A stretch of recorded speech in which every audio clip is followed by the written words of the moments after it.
narabonye inshuti nziza ni Yesu, narabonye umugenzi mwiza ni Yesu, narabonye inshuti nziza ni Yesu, narabonye umugenzi mwiza ni Yesu, atigera mpemukira haba mu bihe by'ingorane, atigera mpemukira haba mu bihe by'amarushwa, atigera mpemukira haba mu bihe by'ingorane, atigera mpemukira haba mu bihe by'amarushwa.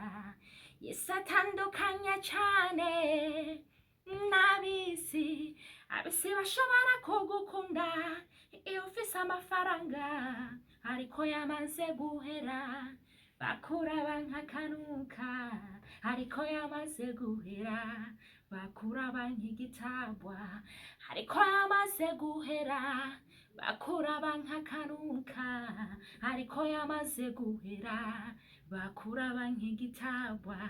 Narabonye inshuti nziza ni Yesu, narabonye umugenzi mwiza ni Yesu, reka ndabivuge babyumve n'abatabizi babimenye, uwo Yesu ntahinduka, atandukanye n'abana b'abantu.